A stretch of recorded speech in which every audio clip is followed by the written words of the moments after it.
Hello students, हम देखेंगे जालियांवाला बाग में बसंत इस पाठ के इस कविता के लघु तो हो चुके हमारे। आज हम देखेंगे दीर्घ प्रश्न उत्तर। ठीक है, इसमें से पहला प्रश्न आपको दिया गया है, कविता के आधार पर जालियांवाला बाग का वर्णन कीजिए।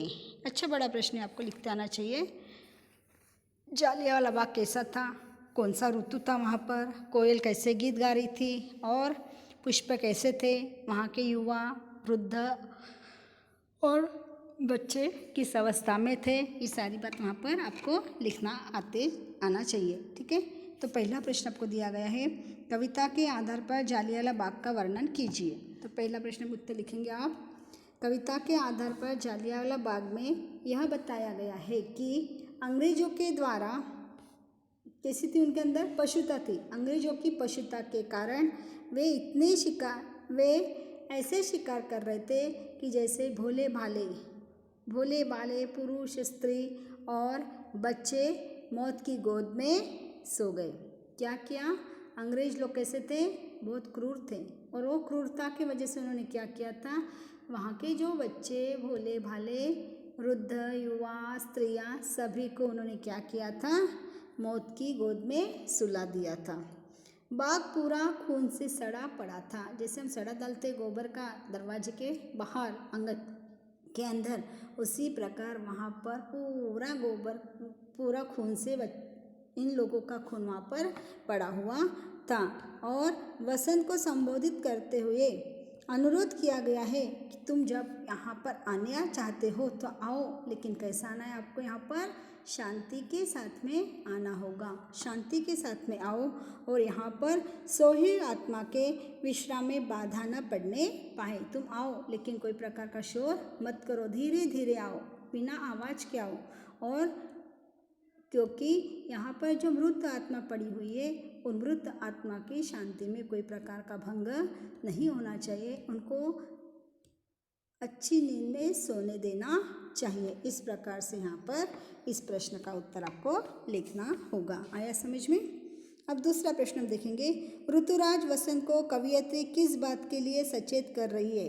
ऋतुराज वसंत को कवयित्री किस बात के लिए सचेत कर रही है। क्या कह रही थी वो, कि वसंत को कह रही थी कि तुमको जब भी आना है तब तुम आओ, लेकिन तुम्हारा आवाज़ नहीं आना चाहिए, धीरे से आना है और यहाँ पर शोर नहीं मचाना है। यह स्थान कैसा है, यह स्थान शोक स्थान है, और शोक स्थान पर जाते समय पे हम कैसे जाते हैं, गर्दन झुकाकर, आँखों के अंदर नमी अश्रु, और जो भी हम फूल लेकर जाते हैं उस फूल को भी उसके हमारे आंसुओं उसके ऊपर गिरना चाहिए, जैसे ओस की बूंद गिरती उस प्रकार से, और ऐसे फूल लेकर हमको वहाँ जाना चाहिए। वहाँ पे किसी प्रकार का शोर नहीं होना चाहिए। इस प्रकार से सचेत कर रही थी। ठीक है, तीसरा प्रश्न, कोकिल और भंवरे को उनकी प्रकृति के विपरीत क्या करने को कहा गया है और क्यों। कोकिल और भंवरे को उनकी प्रकृति के विपरीत क्या करने को कहा गया है और क्यों। दो प्रश्न के उत्तर आपको इसमें लिखना है।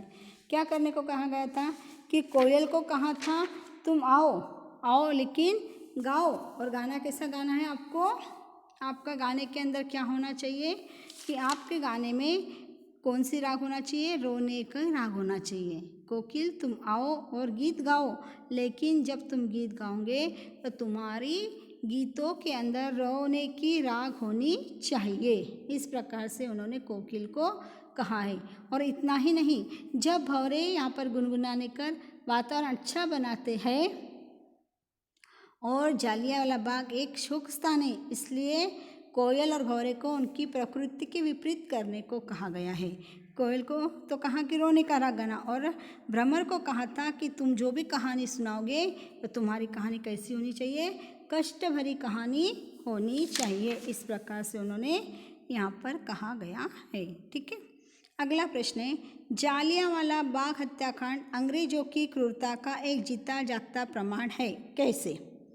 जालियांवाला बाग हत्याकांड अंग्रेजों की क्रूरता का, क्यों, क्या किया था उन लोगों ने किया था, वहाँ पे छोटे बड़े वृद्ध बालक स्त्रियाँ सभी को मौत के मुँह पे मार दिया था, और उनके पूरा वहाँ पर खून का सड़ा कर दिया गया था। इतनी क्रूरता उनके अंदर भरी हुई थी और उनकी ये क्रूरता और निरंकुशता का ऐतिहासिक उदाहरण है।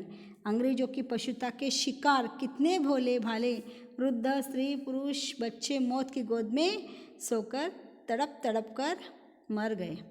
तड़प तड़प कर कितने वृद्ध गोली खाकर मर गए और पूरा बाग खून से भरा पड़ा हुआ था। इस प्रकार से यहाँ पे उनकी क्रूरता का जीता जागता एक प्रमाण कहा गया है। आया समझ में? इस प्रकार से मैंने आपको ये 5 प्रश्न समझाए, 1 2 4 प्रश्न आपको समझाए हैं और अगले जो 2-3 प्रश्न हैं वो अगले पीरियड में और पढ़ाया जाएगा। ओके, ठीक है।